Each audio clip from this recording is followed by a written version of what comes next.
What is up everyone, welcome back to a brand new video on Let's Alexis. Today it is the transfer show of the Championship, but I tell you this, over 30 deals have taken place in the Championship since my last bloody show. So today we're not going to do rumours, it's just going to be the transfers, because honestly it's not even down to me having not as much time anymore. It's just too much to talk about. But also we've had a breaking news story as well in the Championship, a managerial departure from a club you wouldn't have expected to be letting their manager go at this stage, with it being less than 3 weeks till the season starts. I tell you what, the Championship is just blooming bonkers. It really is, and it's never disappointing, and I'm not going to waste any time. I'm going to go straight into it. If you guys like what you see, please give the video a like. It just to help the channel. Please do hit the subscribe button if you've not done so. I know a good portion of you have not subscribed and still watch my videos, so please do hit the subscribe button, and please also share this channel as well. All of that really helps too. But without any further ado, let's digest on what has been going on this past week.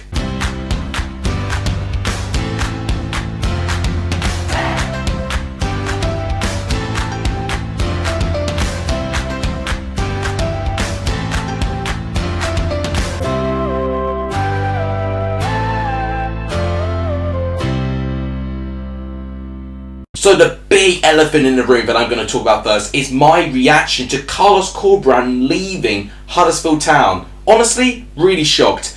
The news broke out whilst I was working, and I was just so in the zone with my work that I couldn't really process it. But then I looked back at it when I was at home again, and I'm just baffled. I couldn't really get a reaction out of it. I mean, I'll read what the website says, and quite understandably, Robbie and Dean Hoyle are disappointed with the decision. Huddersfield Town can confirm that Carlos Corberan has today, or like yesterday's with this recording, has resigned from his position as head coach. The 39-year-old was appointed to do the role in July 2020, and following a 20th place finish in his first season, he coached the team to the Sky Bet Championship playoff final in their last campaign. However, he notified the club his decision to leave alongside his long-term colleague Jorge Alcaron on Wednesday evening. Absolutely madness. So Robbie commented, who's the head of football operations for Huddersfield, "It is with sadness that we accepted Carlos's resignation. He was obviously a big part of what was a fantastic season in the 21-22 season, but he will subsequently come to us over the last 24 hours and he made it clear that he doesn't think he's the right man to take us forward." Now that is shocking. If that quote is true, to be honest. The time is disappointing with our preparations for the new season already underway. However, we have worked very hard over the last few years to build a coaching and support structure around the first team that gives us continuity and stability when there's change. We've also created succession plans for every eventuality. Danny Schofield will now step up to lead the team. So it looks like Danny Schofield is taking the role, actually. Huddersfield fans, let me know what you think of that in the comments down below. He knows the club, the players, our coaching program and our structure as well as anyone, and is ideally positioned to give us continuity. Danny is highly rated and well respected across football, and this summer he turned down an opportunity to become head coach of a club in the top division of a European league. Wow.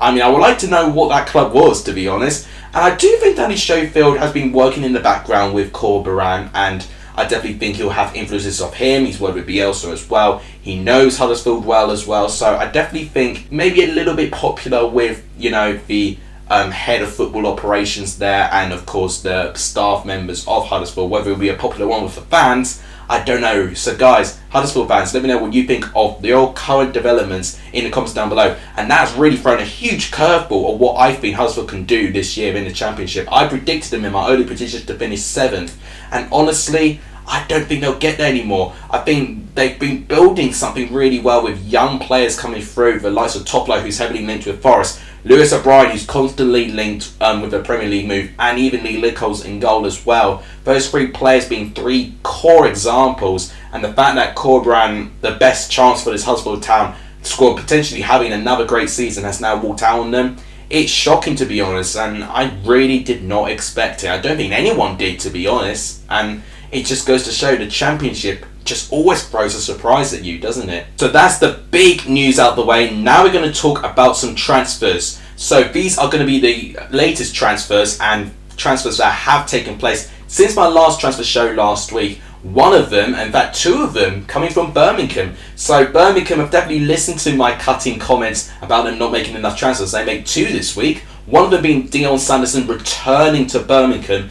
Now, not necessarily the best defender, I think, in the Championship, but very experienced, and he's definitely a squad filler player. And what I will say, I was really critical of Birmingham's lack of squad depth, and for me, they have now addressed it, and I definitely think Birmingham have now really improved on that. Placheta, they managed to get in from Norwich. I did predict this with my rumours. I don't think he's as good as Ono Hernandez. I've got to be honest. I think Ono Hernandez is better on his day. And they had him Birmingham, last year. So, personally, I think Placheta, I don't know, to be honest. But to be fair, they needed someone in that wide area in the pitch. So, I definitely think he'll be decent, but I don't necessarily think he'll be the best in quality. Just a very inconsistent player and one with a lot of potential, quite frustrating player. So, Birmingham fans, let me know what you think of that in the comments down below. Now, a departure for Birmingham is Ivan Sunjic. He has joined Hertha Berlin on loan. Now, Bundesliga fans, correct me if I'm wrong, but I believe Hertha Berlin were this close of actually getting relegated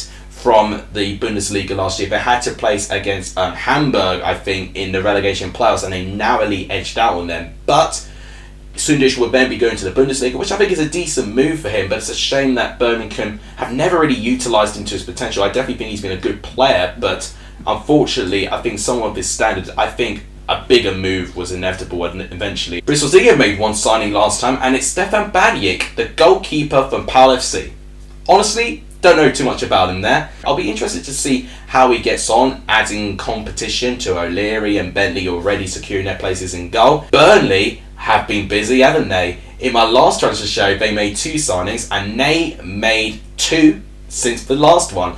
One of them that released just after my last episode was Taylor Harwood-Bellis, which I should have expected. I was surprised not many people were reporting on it. But Manchester City, youth player, defender, decent, got championship experience with Stoke last year. So it does make sense that he's going to join Burnley and reunite with Vincent Kompany in that way. And I definitely think he'll be a decent player in that position there. Another transfer though, which I am more interested in, is Samuel Bastian. He was one of my rumours, definitely. I don't know if it was the last one or the one before, but I definitely mentioned him. Centre midfielder, Belgium, and played for Standard Liège. So obviously, Kompany would have seen him whilst he was managing Anderlecht, as a rival club, Standard Liège at the time. And I think they got him for just under £1 million as well, which I believe would be a pretty good deal actually, with all things considered. And he's a very young player as well, so Kompany definitely decreasing the age of his squad, which I think is really good. However, they gain 2, but they lose 2-2. James Tarkowski eventually completes his move to Everton. And we do have Wout Weghorst leaving Burnley to join Besiktas on loan. Guys, let me know what you think about that in the comments down below. I mean, I think it was inevitable that both of them were going to leave. I don't think any of them would have wanted to be in the Championship, unfortunately. Cardiff have been really busy. 10 signings. I really did not expect this from Cardiff to be this busy. And their 10th signing is Romain Sawyers. And I've got to say, I've already been, impressed with their midfield signings. Rina Mota being one of them, but I think Sawyers is even better. And Sawyers is a player in the Championship which I definitely think has something there. And unfortunately, I feel like since West Brom and when he got loaned out to Stoke trying to get something there, it just didn't feel like that Sawyers was entering his peak form when he was at Brentford, for instance. So I'm hoping that potentially Cardiff can reignite some of that form there. But if they can get that, I think Cardiff will get a really good signing there. I definitely think, at least if he doesn't start every game, he's a really good backup option in that position. So I think Cardiff made a great signing there. Huddersfield, we were just talking about their manager leaving, but they made 2 signings during this, and both have been actually free agents. So one of them being Conor Mahoney, one of the free agents I mentioned for Millwall in my free agents video, which I made about 2-3 weeks ago. So Huddersfield capitalised well to get him in. I don't think he's going to be starting many games, or could potentially be a good backup as Sorba Thomas potentially leaves.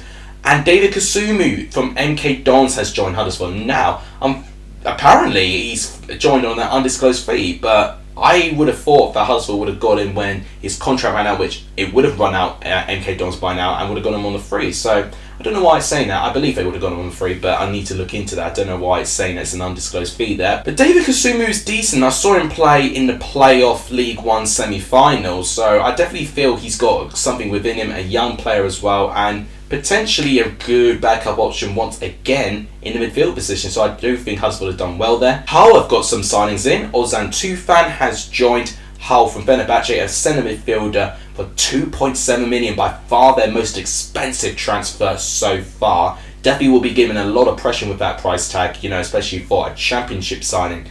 But for what I can see, I think he's a decent player. I just don't necessarily feel he's going to hit the ground running. He just needs a bit of time to adapt. It's a quite difference to playing in the Super League in Turkey to going to the Championship with it being as intense as it is. Another great deal is getting Nathan Baxter back. Honestly, the fact they've got another goalkeeper as well and they're not going to be scared that they're going to run out of goalkeepers is good for Hull City. And I think Baxter was a really good goalkeeper when he was called upon, when eventually they had to let Ingram help another team running out of goalkeepers in Luton Town. So for me, I definitely think Hull are doing really well with their business so far. I think they've done well there. But the busiest team by far has been Luton bloody Town, without a doubt. So Louis Watson was one of the new transfers that they got. I mentioned him in my rumours video last week. So I think that's a decent signing there. A nice young centre midfielder there that they got. And they made another signing from Barnsley, actually, Luton, Carlton Morris. Now, I tell you what, if Woodburn and Carlton Morris can work as well together as they did 2 years ago with Barnsley to get them into the top 6, Luton will really appreciate that. And I actually think their attacking players have been a bit touch and go last season, and potentially now with the options that they've really got a really good squad on their hands, I've got to say. Even Horvath, a lone goalkeeper, is great as well. They're getting more goalkeepers in, so it's looking like that they're not going to be a situation where they're going to have to get emergency lone goalkeepers now. And the best signing of all of them is Luke Freeman in. I gotta say, he was one of the free agents that really stood out to me, and I said whoever gets him will really benefit, and Luton have got him. And I gotta say, well done Luton. They've really made some great transfers now, and their squad's looking very, very tidy. So I'm really excited to see how Luton will fare with that next season. Obviously, more players to adapt, which could take time, but the quality way up there now. So I'm really excited for Luton in that front. Millwall have made one signing, Charlie Cresswell, on loan from Leeds. One of the rumours that I did talk about quite recently, so I'm not too surprised on that. Let me know what you think, Leeds fans, with Cresswell going to Millwall. Is he decent? Is he not decent? Let me know. Preston have made some signings, and I gotta say, Preston, I did encourage them to make more signings because they've done well getting some good goalkeepers in, but they need more outfield players. And what do Preston do? Within a couple of days of me since saying that, they get 2 outfield players. Robbie Brady, which I think is alright. I don't think he's the most inspiring signing, gotta be honest, but it's another signing from Bournemouth, which is interesting. And one that's interesting, a bit of a wild card, is Ben Woodburn from Liverpool. Now, he was in Blackpool very recently, but he barely played and he barely made an impact. Now, there is potential there, but he's one of those wild cards that I think could either be really inspirational or could be completely just non-existent. So Preston need to utilise him properly, and I think Ryan Lowe, with how attacking he is an attacking midfielder, so I'm hoping Woodburn would really like to thrive under that system. So I'm now intrigued to see how he'll perform with Preston now. I think Preston are now also increasing their depth and their quality, so I'm excited to see Preston next year. One of the outgoings though from Preston, which really surprised me, was Tom Barkhuizen. I knew he was a free agent, but I didn't expect him to join Derby. I spoke about with Derby recently, since Close has bought the club, they've really improved their squad. I mentioned it yesterday actually when I was ranking all the League One clubs' chances of getting promoted and relegated, etc. Derby have really transformed their squad, and Barkhuizen was the first signing they made, and since then I could not have expected Derby to make as many signings as they did in that time. So, interesting move, but I think Barkhuizen still has got a bit of potential within it, and I think he can do Derby a really good solid there. QPR have made one signing so far, been a bit quiet this week. They managed to get Tyler Roberts in from Leeds United on a loan deal. So Leeds letting a couple of players go, although Leeds have got a couple of players in, and they have spent a bit of money, Leeds United as well. They're definitely going to try and get a better high quality squad to improve their chances. They lose one Tyler Leeds, but they gain another one with getting Tyler Adams in over Tyler Roberts. So I guess it just had to be one Tyler for Leeds United, I guess. Rotherham have managed to get in Cameron Humphreys, which is an interesting one. Another example of a Belgian league defender from Zulte Waregem. I definitely not pronounced that club name correctly, but I believe he is from Belgium. So interesting once again that a couple of clubs are adopting the Belgian route for getting these players in. Sheffield United have been a little bit busy, and actually they've made a couple of moves with their defence. Tommy Doyle from Manchester City, a youth player. And a really interesting one quite recently is Anel Amedozic from Malmo. Now, I've heard of that name. He has been featured, I believe, in Champions League or at least in European competitions. And they got him in, I think, for at least £2-3 million. So quite expensive when you look at a transfer from the Championship. So a bit of pressure for him, but Sheffield United are definitely going to try and increase the depth, and Sheffield United will definitely be looking at last year thinking, this is a really big opportunity for them to go up. So Sheffield United being very decisive in that moment there. One player they have lost though is David Mcgoldrick, and unfortunately he didn't have any impact with Sheffield United going back down to the Championship. David Mcgoldrick normally eats Championship defenders for breakfast, but that wasn't the case last year, unfortunately. He's gone to the league below to join Derby with Tom Barkhuizen. So we're going to see how it's going to be interesting for them to work together. But on paper, Derby's squad is looking really good now, actually. Another one who's joined Derby is James Chester. We're just going to talk about Stoke there, but Derby have made some really good moves there. But for Stoke, an ingoing and they managed to get two. One from Leeds, Liam McCraren. So, Leeds fans, let me know what you think about him going to Stoke. Is he any good? Let me know in the comments down below. I don't know too much about him. Gavin Kilkenny, though, I have seen. He was at Bournemouth for quite a fair bit last year. He definitely was featured right at the start of the season, where we did have Lerma sometimes getting suspended and Billing having the odd injury there as well. So, Kilkenny was essential at times, but unfortunately never really had a consistent run of games. So I'm hoping Stoke will actually give him more time and opportunity, because I definitely think whilst I saw him play, he had something about him. So I definitely hope Stoke capitalise on that. And finally, we're going to talk about Watford, because Wigan look like that they're not going to make signings anytime soon. Watford managed to get a signing in, and Watford actually had not made a signing before this as well. So this is their first signing. It is Vakun Issouf, another Belgium League player. Now, he's a centre forward this time, and he got it in for £5.22 million. That's the TV Premier League money talking. When you get relegated from the Premier League, you just get a bigger advantage with the TV money and the parachute payments. And Watford are really flexing their muscles on that as well. So I'm going to be interested to see how Issouf gets on. Don't know too much about him because I've not watched too much Belgian League, unfortunately. Let me know what you think about it in the comments. But two outgoings that Watford have had, which were two rumours that I talked about last week. Sissoko has gone to Nantes, and Andre Gray has gone to Greece, actually. So the same as with Odebajo, actually, for QPR. So a couple of outgoings there, but Watford definitely, I think, going with a young, really ambitious squad. So I think decent squad building for Watford there. Just been a little bit slow so far, but if they can start making more transfers in the next couple of weeks, I think Watford could be onto something. So guys, that is my transfer show done. No time for rumours, unfortunately, but I will talk about rumours in a later time, maybe in another separate video this week, depending how much time I have. This new job is definitely testing my stamina to do this, but if you guys continue to support with liking, subscribing, sharing, all of that, that is going to fuel me to keep going with this. So guys, please do hit the like button if you've enjoyed it. Please do hit the subscribe button if you've not done so. And please also share this channel too. All of that helps too. But that wrap it up. Thank you guys so much for watching. You guys are legendary for starting this video. So as I see you guys soon, take care everyone.